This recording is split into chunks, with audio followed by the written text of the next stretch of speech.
If we show emotion, we're called dramatic. If we want to play against men, we're nuts. And if we dream of equal opportunity, delusional. When we stand for something, we're unhinged. And Sue Bird's gonna need to calm down. When we're too good, there's something wrong with us. And if we get angry, we're hysterical or rational or just being crazy. But a woman running a marathon was crazy. Official instructed to pull her off the course. A woman boxing was crazy. A woman dunking? Crazy. Coaching an NBA team? Crazy. A woman competing in a hijab, changing her sport, landing a double cork 1080, or winning 23 Grand Slams, having a baby, and then coming back for more?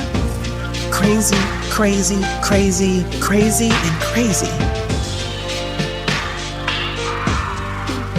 So if they want to call you crazy, fine. Show them what crazy can do.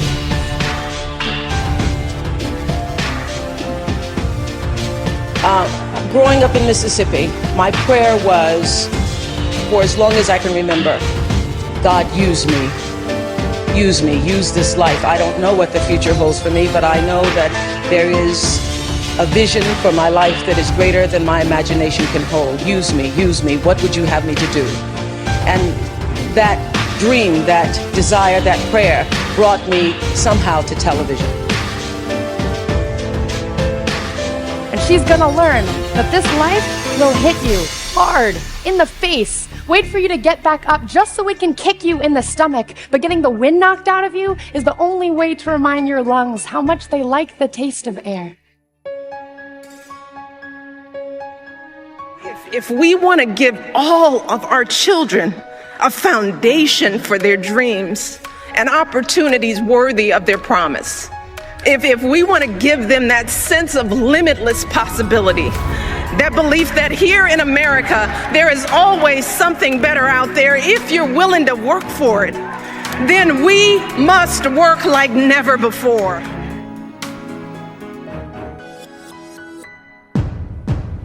To those waiting with bated breath for that favorite media catchphrase, the U-turn, I have only one thing to say. U-turn if you want to. The ladies not for turning.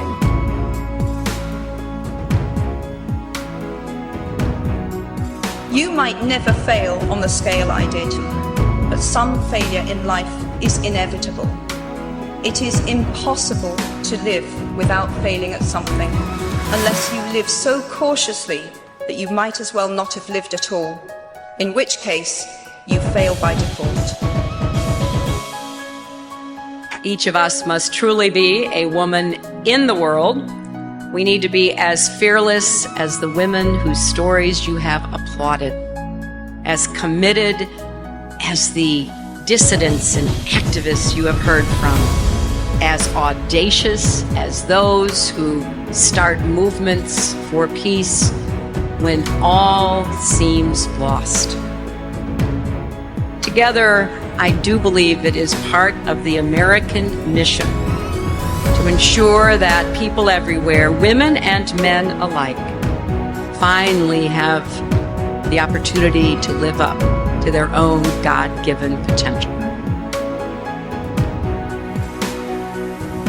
I always understood that there really was no difference between me and the audience. At times, I might have had better shoes, but at the core of what really matters, that we are the same. And you know how I know that? Because all of us are seeking the same thing. You're here at this fabulous school, and we'll go out into the world and each pursue based upon what you believe your talents are, what your skills are, maybe your gifts are, but you're seeking the same thing.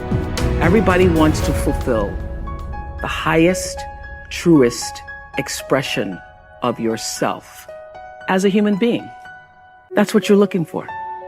The highest, truest expression of yourself as a human being. And because I understand that if you're working in a bakery and that's where you want to be, and that may be what you've always wanted to do, is to bake pies for people or bake cakes for people or to offer your gift, then that's for you. And there's no difference between you and me, except that's your platform. That's your show every day.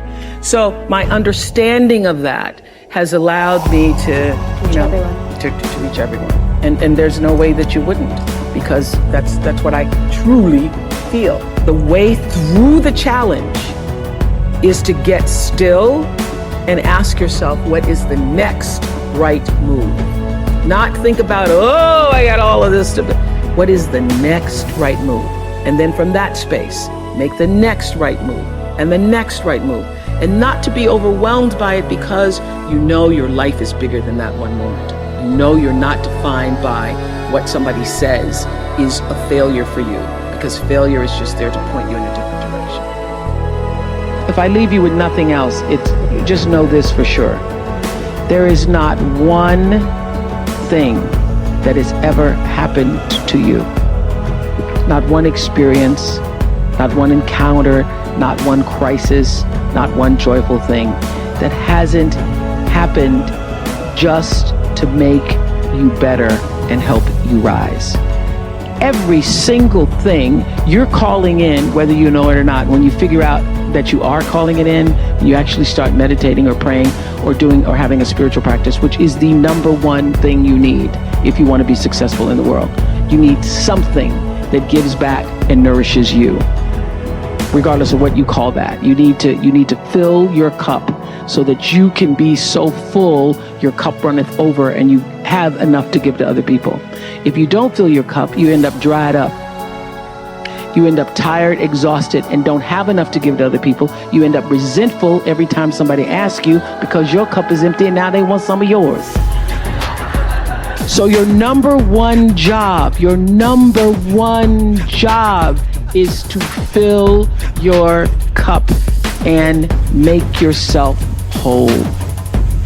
So for me, the foundational base of empowerment, of entrepreneurship, of any kind of engagement, the foundational base of my success, of my well-being, my wholeness, my everything is knowing who I am and where I come from.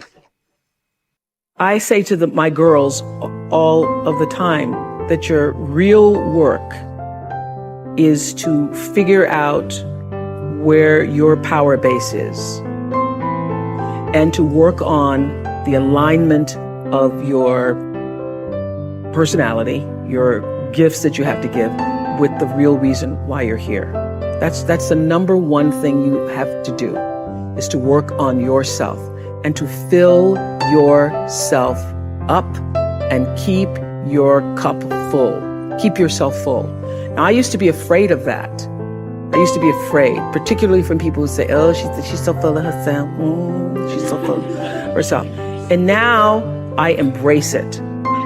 I consider it a compliment that I am full of myself. Because only when you're full, I'm overflowing. My cup runneth over. I have so much to offer and so much to give. And I am not afraid of honoring myself. It's miraculous when you think about it. Everybody has a different talent. And the reason we're all so messed up is because you're looking at everybody else's talent and wishing you had some of their talent. All the energy that you spend thinking about, wishing about, being jealous of, envious of anybody else is energy that you're not only putting out is going to come back to you negatively, but you're taking that away from you. All your energy should be forced on, what do I have to offer? What do I have to give? How can I be used in service? Because Dr. King's message of not everybody can be famous, but everybody can be great, because greatness is determined by service. And there is not a job in here that you can do that you don't switch the paradigm to service and not make that job more fulfilling.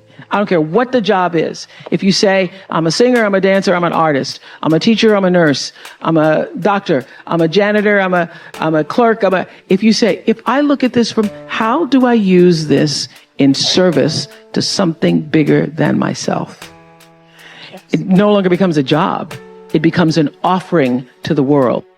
The first law is the third law of motion in physics, which says for every action, there's an equal and opposite reaction. And we showed that very beautifully in The Color Purple when Miss Seeley says to Mr., everything you even try to do to me is already done to you. That is not just a rhetorical saying, that is law. That is Newton's third law of motion in physics, which says everything that goes out is coming back. It's just like everything that goes up is coming down. May take it a long time to come down, is coming down.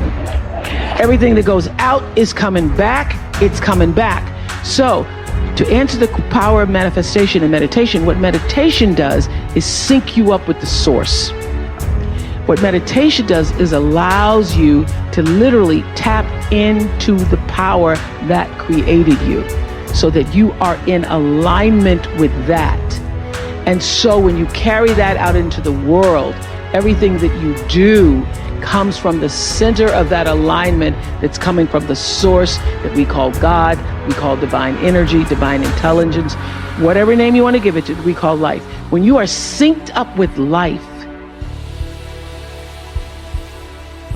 life just gives to you. I was appointed 6 months ago, and the more I've spoken about feminism, the more I have realized that fighting for women's rights has too often become synonymous with man-hating. If there is one thing I know for certain, it is that this has to stop. For the record, feminism, by definition, is the belief that men and women should have equal rights and opportunities. It is the theory of the political, economic, and social equality of the sexes. I started questioning gender-based assumptions a long time ago. When I was 8, I was confused at being called bossy, because I wanted to direct the plays that we would put on for our parents. But the boys were not. When at 14, I started to be sexualized by certain elements of the media.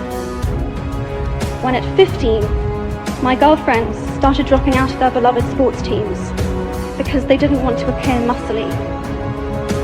When at 18, my male friends were unable to express their feelings.